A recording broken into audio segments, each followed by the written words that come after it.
I hated random encounters. Notice that I said hated, past tense. When I started looking at random encounter tables, I thought they were scary, overwhelming, and not personalized in any way. For whatever reason, I didn't think I could just make my own. Then one super hot Los Angeles autumn night, I had a different idea. I should build some of my own, not because I should just personalize them, but because they ended up solving a massive world building problem I had, and I can always upgrade them down the line. But I was able to populate my world without even worrying about a map. Let me show you my V1 random encounter tables.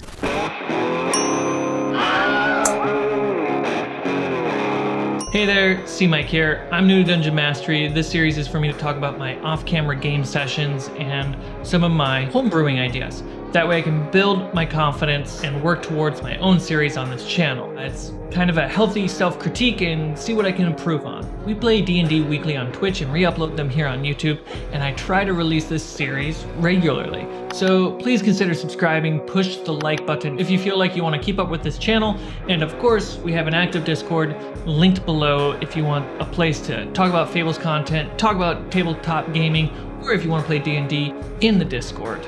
So my encounter tables are broken down in 4 simple ways: terrain, day, night. I swear there was a 4th one.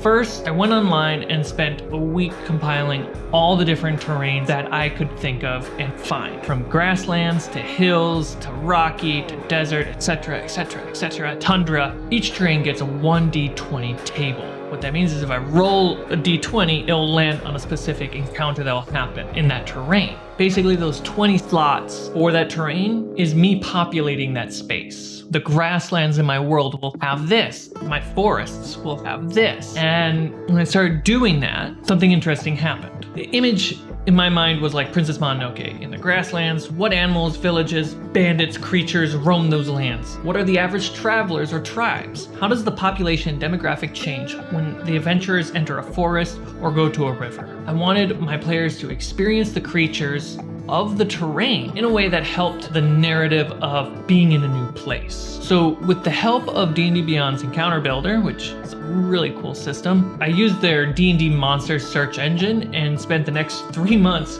filling the tables with monsters, species, tribes, and encounters. That helped me imagine the population in my world. The more common ones get a couple more slots. Sometimes there are entirely empty slots, which means that terrain is less likely to have an encounter versus another one. For example, I think walking through open grasslands every single time shouldn't be an encounter. Sometimes it should just be an open free walk. But if you're hiking through a bog or a swamp, the odds are probably going to be more likely that something happens there. The rarest things get probably like the highest 20 roll or the lowest 1, and then everything else kind of gets something in between. Next is a special breakdown. I've done it to a couple so far, but I plan on doing it to pretty much everywhere. I personally grew up with a fear of darkness. I still suffer from it. I see the shadows move and it's terrifying. So I wanted to put that in my world. There's a different encounter table per terrain at night versus day. And what I like about that is in old mythos, there was a difference between society and wilderness. There was the idea of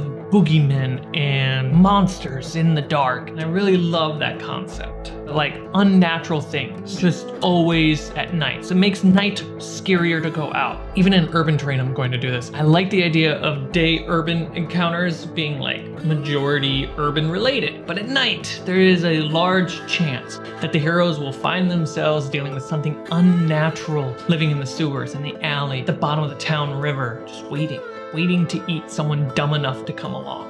It generally makes the world feel scarier. And maybe that's not my intention, or maybe it is, but I ended up liking the results of doing this. It was an interesting outcome. I could just fill the nighttime stuff with nothing, you know? So there's like this super low chance something dark will happen. In some extreme terrains like the tundra, I put blizzards as encounters. The terrain itself is possible encounter. The desert, just heat. You have to consume more water. And I really like that. For example, on the urban one, I have cemeteries. There's a high likelihood of bumping into the undead in a cemetery, especially at night. Encounter tables are a great way to populate the world that your players are going to experience. You're sharing the world with them before you even get a map. Before you draw a single thing, you know what's in the world. You don't need a 300-page lore book. You don't need to make note that in this town, these are the problems that are happening. In this forest, things are happening. No,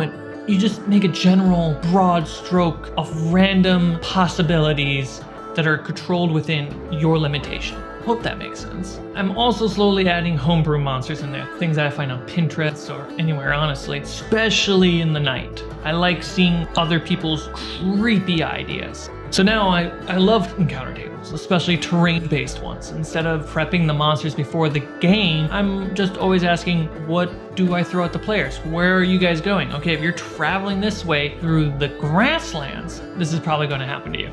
And what's interesting is I, the DM, don't just know that. The NPCs know that too, because they live in this world just as much. And without a 300-page lore book or knowing exactly where they're going, the NPCs can communicate local rumors of monsters, the potential of this beast that lives in the rivers. It's very interesting just scrolling through D&D Beyond, filling in the encounter tables. I'm making local lore. And it's super streamlined, super easy, and super simple because it's just 20 slots under hills, 20 slots under volcanic, 20 slots under underground or deep underground. It genuinely makes me feel like I know my world. That same feeling is like when you draw a map or you think about a map of like, what is my world building going to be?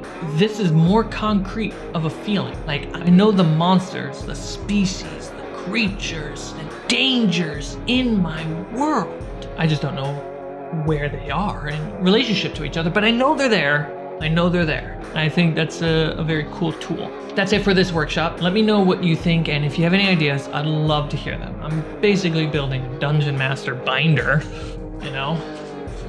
That will basically be my go-to for DMing. And a lot of my ideas go in there and over time they get adjusted. But this is my baby. I don't even need the Dungeon Master guide. Please remember, hit that subscribe button, that like button, and if you want, share this video with somebody that you think would benefit from this information. So maybe your friend is DMing and they're trying to build up the world. Or maybe you're DMing and you want to share this with your friends like, hey, what do you think about this idea?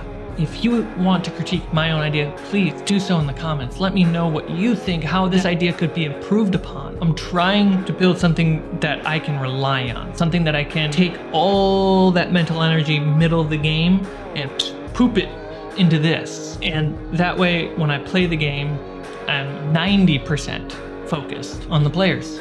Thanks for watching. I'll see you next time. And don't forget, use your Thaco. This little guy.